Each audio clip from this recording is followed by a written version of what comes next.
안녕하세요. 주와 말씀의 교회 말씀 묵상입니다.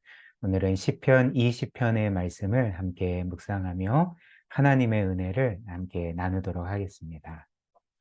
이 시편 20편은 다윗의 시입니다. 그리고 이 시편 20편과 이어지는 21편은 원래 하나의 신편이었습니다. 즉, 한 쌍을 이루는 두 시편이라 할 수가 있는데요.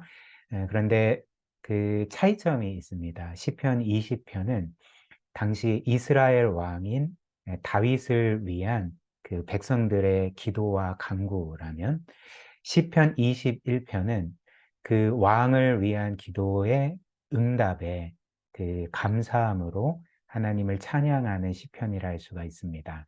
그래서 제가 말씀드린 것처럼 이 시편 20편이 다윗의 시 아닙니까?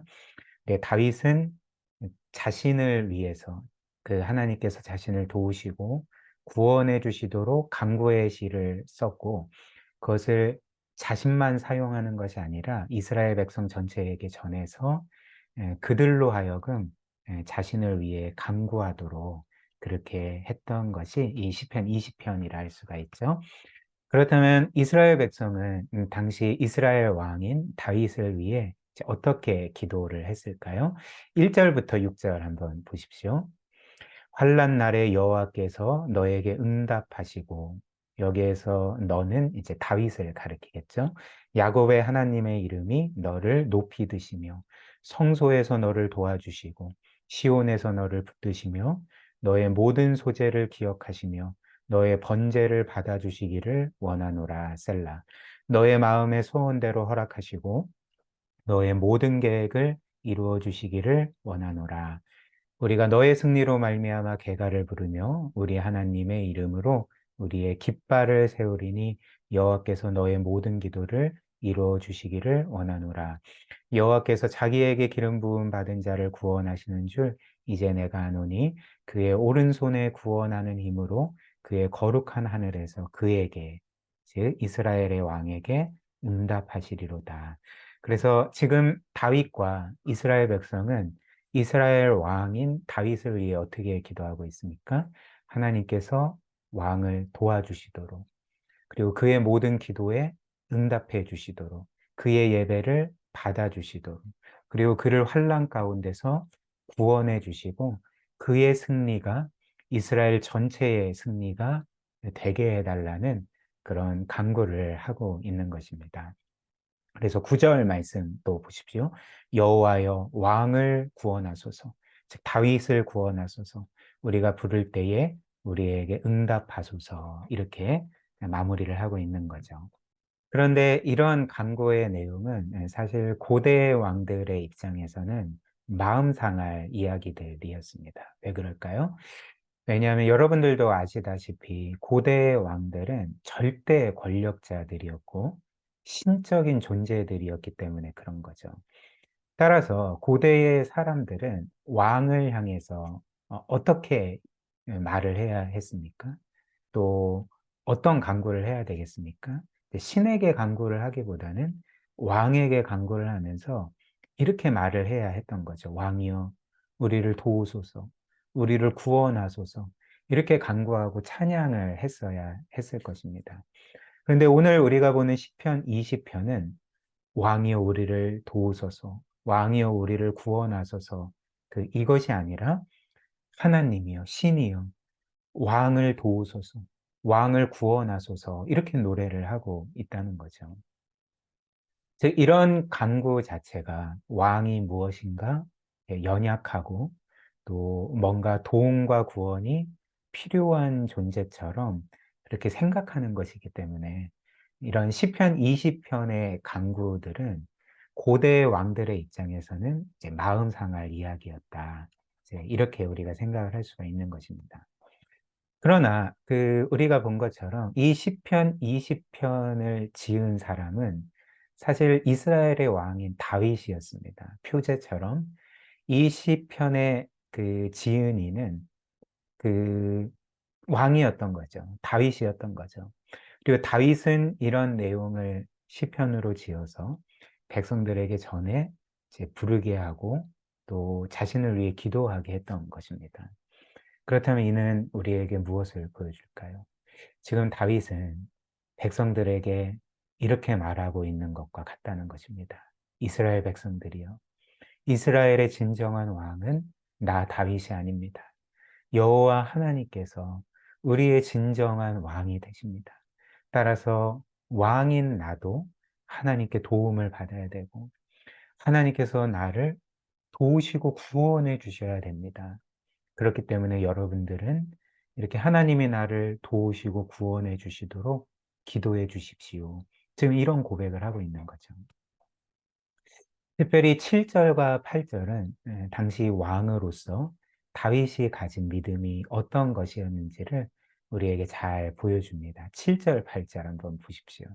어떤 사람은 병거, 어떤 사람은 말을 의지하나 우리는 여호와 우리 하나님의 이름을 자랑하리로다. 그들은 비틀거리며 엎드려지고 우리는 일어나 바로 서도다.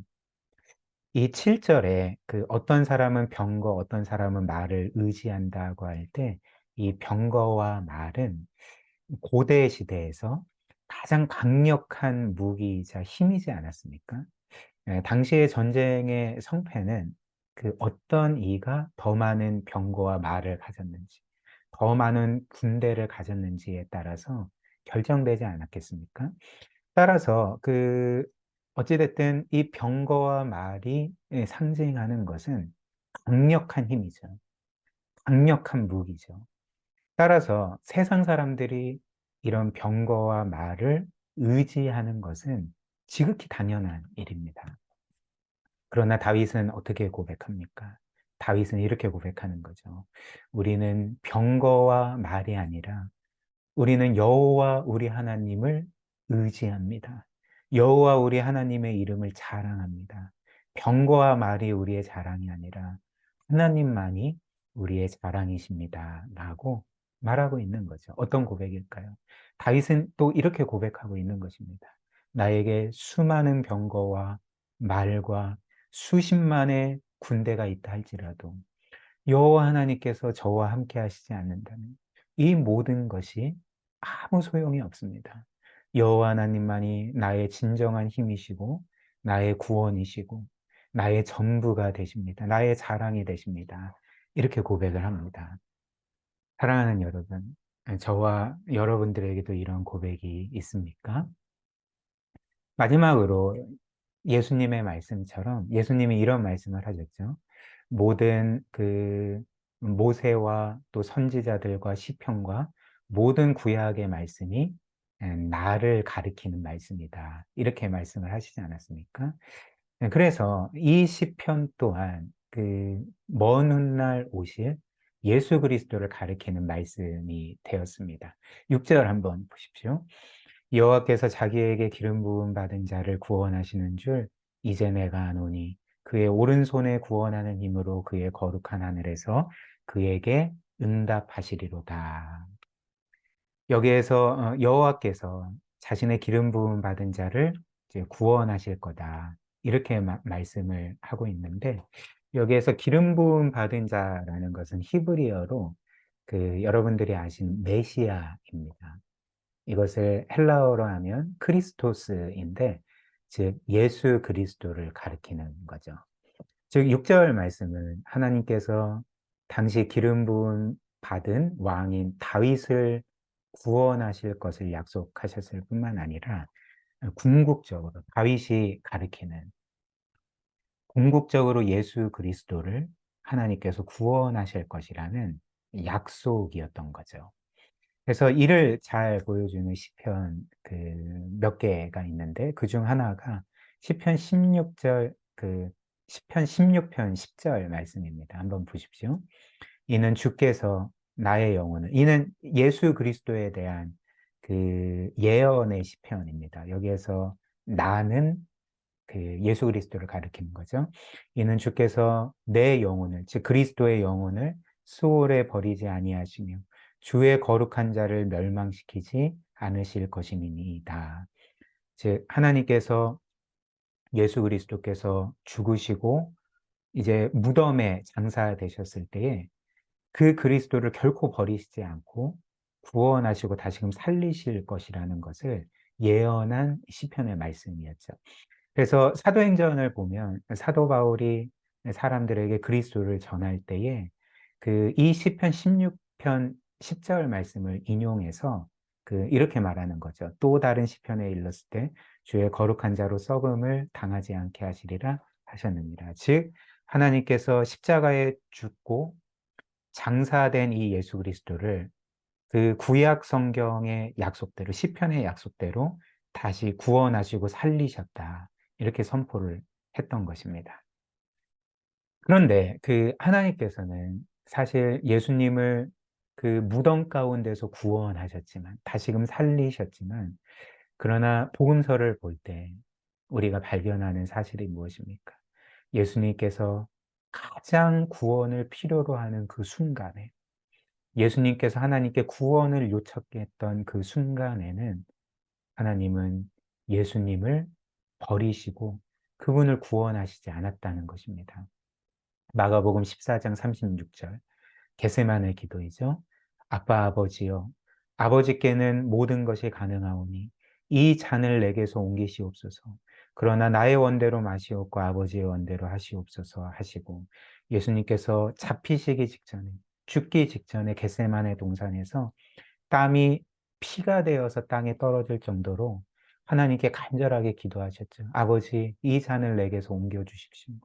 저를 구원해 주십시오. 할 수만 있다면 이 십자가 죽음과 영원한 심판을 피하고 싶습니다. 구원을 요청하셨습니다.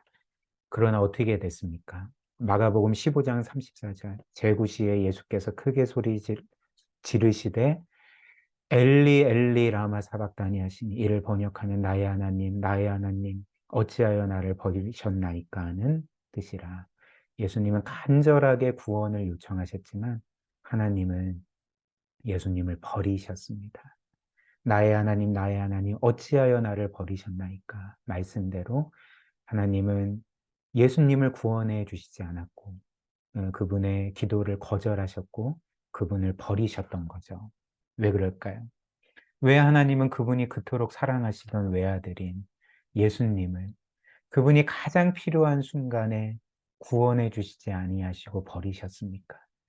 왜냐하면 우리가 알다시피 우리를 위함이었다는 것이죠.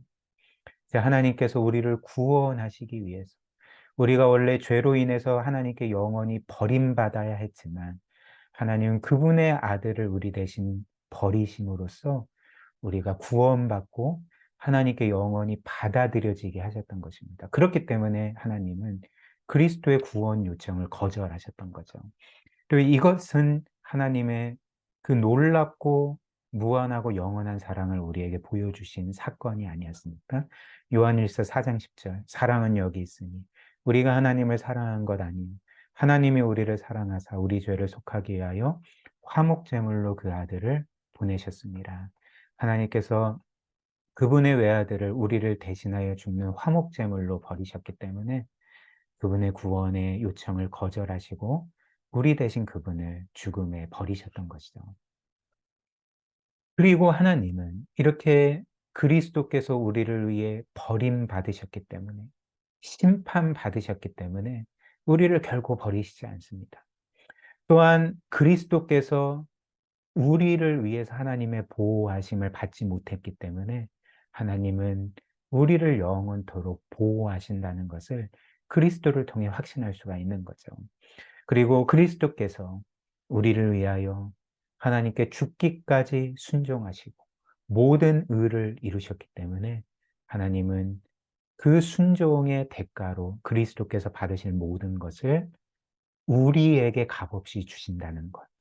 이것이 바로 하나님이 우리에게 베푸신 놀라운 구원이라는 것입니다. 우리 함께 기도할까요? 오늘 이 시편 20편의 말씀처럼 우리가 말과 병거로 상징되는 이 세상의 힘이 아니라 오직 여호와 하나님이 우리의 힘이시요 우리의 반석이시요 우리의 구원이심을 기억하면서 믿음으로 이 세상을 살아갈 수 있도록 특별히 그리스도께서 우리를 위해 행하신 모든 일, 우리를 위해 버림받으시고 죽으시고 우리를 위해 죽기까지 순종하시고 모든 의를 이루신 것 때문에 우리가 그리스도 대신 모든 것을 얻었다는 것을 기억하며 그 안에서, 그리스도 안에서 진정한 평안과 안정감과 쉼을 누리도록 우리에게 매일매일 이런 은혜를 주시도록 우리 함께 기도하도록 하겠습니다.